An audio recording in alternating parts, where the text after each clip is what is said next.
Awesome day, everyone! Welcome to the second episode of UCSP by Doncha, a diverse approach to understanding culture, society, and politics. I'm Teacher Don, and together we will deepen our knowledge to be more aware and inclined to our surroundings and community.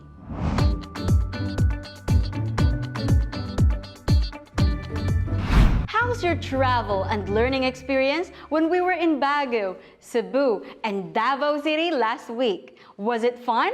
I bet it is! Can you still remember our fun facts?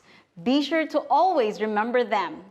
Let me know by using the hashtag Doncha as you post your learning experiences on social media. During our pilot episode, we often encounter the terms culture, society, and politics. For us to fully understand these words, let us have these concept maps. What are the words that you can associate or connect to the word culture? We can associate or connect with it is beliefs. Two more. We have languages and food. Remember that you are not limited to add more about culture. Second word, we have society. What can you think of when you hear it? First one is community. Second one, relationship. And the third one, we have family. Once again, bear in mind that you are not limited to these given words about society. The last but not the least is politics. The word is government. Second one is rights. Third one is policy. Put in mind that just like the first two concepts, you can still use other related words to politics. Once again, our concept maps for culture, society, and politics. Oops! We still have another word. It's history. I'm curious of the places you have in your mind when you hear the word history. I've got an idea. Since our last travel, we only visited one museum. Why don't we visit two more today? But are you up for another escapade or adventure? Don't you worry about bringing a lot of stuff because your pen and paper will do. But how to go there? Don't you worry because Teacher Don has come prepared. Come with me as we go back in time.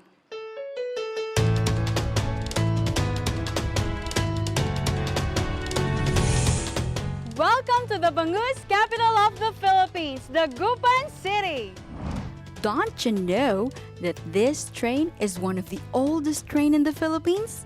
Yes, this is the railroad locomotive number 17. It was used during the pre-war on the Manila-Dagupan Railroad line. Jose P. Rizal, our national hero, once rode a train here in Dagupan City. And of course, for our dose of vitamin kilig, don't you know that Jose P. Rizal's greatest love, Leonora Rivera, once lived here in Dagupan. Also here in the city, you will find the Japan-Philippine Friendship Garden, which was constructed in August 1975 and was dedicated to the heroism and valor of all the soldiers during the World War II. The MacArthur Landing marker can also be found here. It was unveiled in January 23, 1984. And the newest attraction in the city is the Tondaligan Beach marker.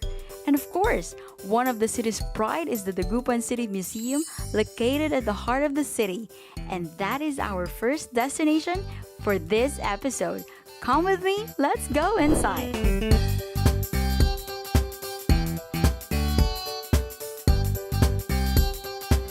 Before we continue our tour, let's have some fascinating facts about museums. Don't you know that the International Museum Day is celebrated every 18th of May? There are different types of museums around the world, and the Gupan City Museum is an example of history and arts museum. It's considered to be a history and arts museum because in the second story of the building is a small collection of historical artifacts and artworks of local artists and 2 national artists of the Gupan City. Can't wait to see them? Come on then, let's head upstairs. The Dagupan City Museum houses historical facts from the city cathedral prior to its renovation and several World War II photos taken when MacArthur toured around the town. And we can also see these replica of masterpieces from the national artist of the Gupan City, Victorio C. Edades, who is also the father of modern Philippine painting. Above me is his work of art, The Builders. Another national artist from the city is Salvador F. Bernal, who was a theater designer, whose artworks showcase the use of inexpensive local materials.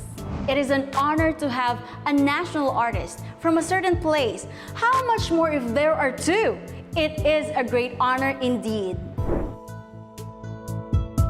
Can you still recall the word anthropology? It is all about culture. Let's take a closer look at this. This is culture. Culture, as we've seen, is the set of shared or common things that pertains to the attitudes, beliefs, languages, customs, rituals, behaviors, religions, food, art, drama, and music. Have you observed these things as we have our quick tour of the city and museum? Are they evident from the landmarks that we've seen? How about the variation or distinct forms of some artworks? Absolutely. Some are very obvious, but the others are not. That distinction is called cultural variation. Let's check the artworks of these 2 different artists. Do you see any variations on them? Definitely, there are. Example differences are their field of expertise, styles, and goals in creating these masterpieces. The same with culture. We have the so-called cultural variation. Cultural variation refers to the differences or distinct forms of social behaviors that various cultures exhibit around the world. An example of this is the cultural variation in the mode of dressing. Take a look at these 2 beautiful women. Can you point out the cultural variation in their dress modes? The woman on the left is wearing a lovely outfit of Muslims. It is a traditional clothing of their women. They wear this because it shows their belief as an appropriate attire of women, and it also shows a great deal about their faith or religion, which is Islam. While the woman on my right is wearing a lovely outfit as well, which is considered as common to others who share her beliefs and practices. Can you now spot the differences between their modes of dressing? Great then if you can! Don't you know that there are significant reasons of cultural variations? The first one is the environment. Environmental condition is one of the evident reasons as inhabitants must adapt in order to survive. Example to these are these artworks or pictures. We can observe that there is a visible difference between the people of the Cordilleras and Pangasinan.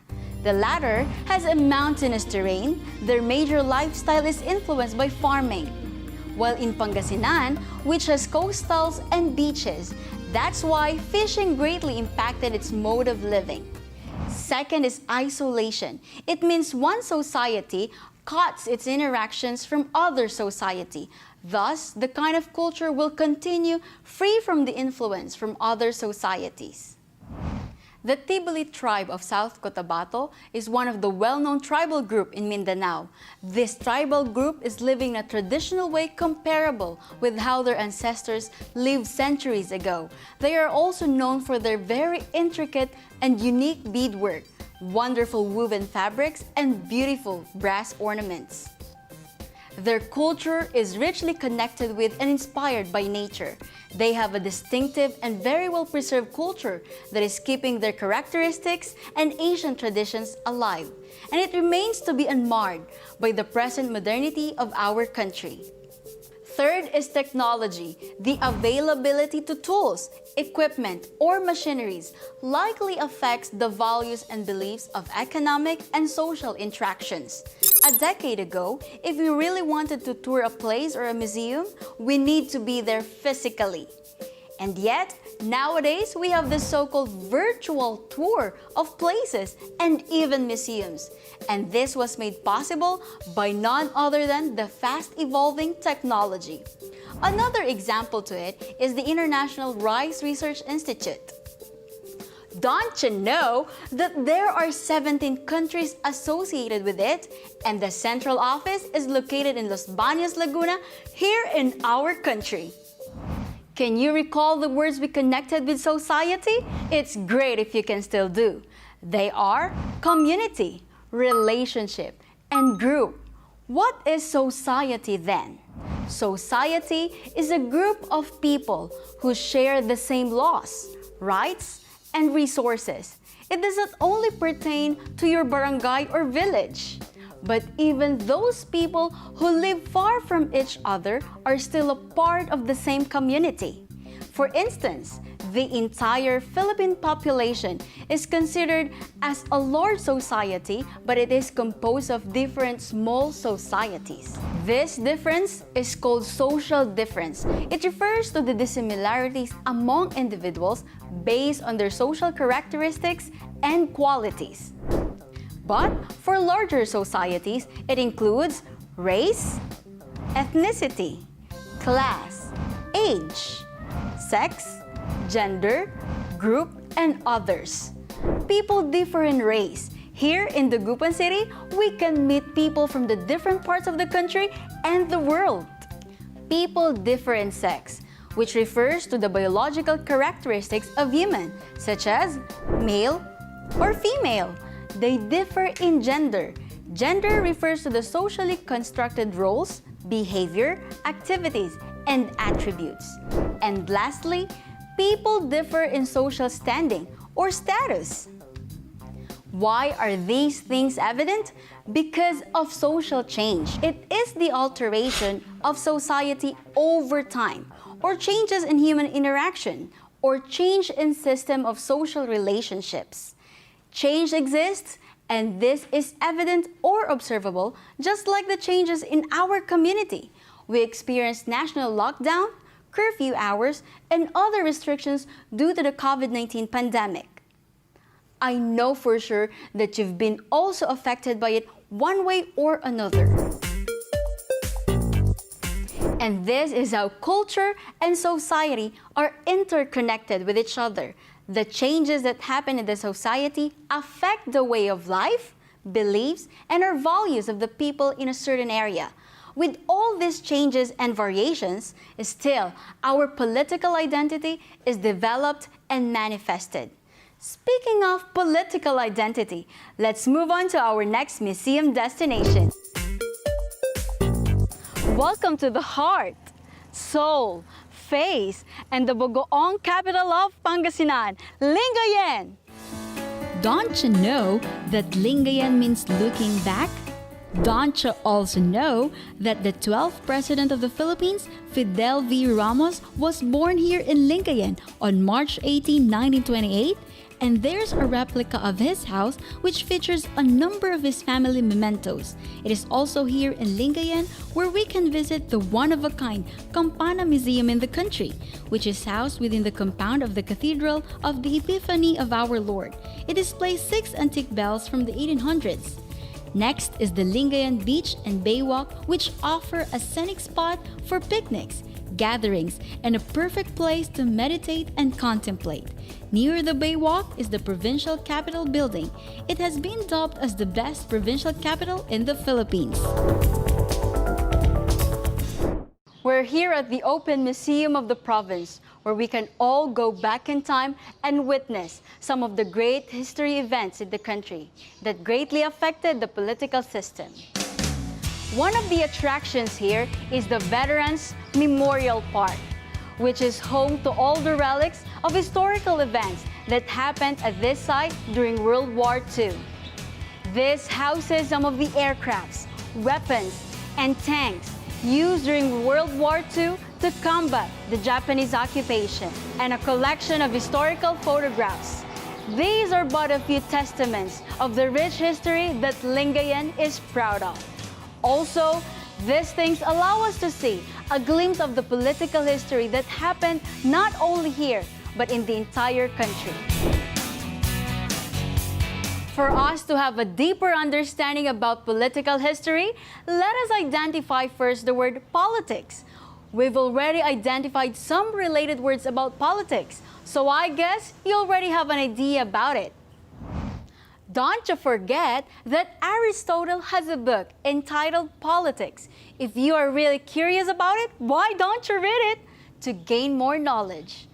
Politics came from the Greek word polis, which means city-state.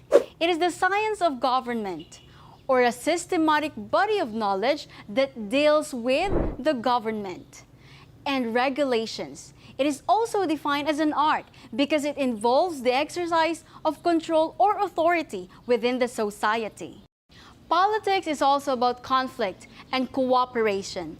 This part is an example of how the government in the past handled things to secure peace and harmony in the entire world. That serves as an example which leads to political identity. Political identity can be regarded as political arguments which focuses upon the interest and perspectives of groups which people identify. An example for this is the fair and equal treatment and rights of both sexes. We're here at the provincial capital of Pangasinan. Don't you know that it is one of the nation's classic examples of architecture, and it's one of the 8 architectural treasures of the Philippines and the arts?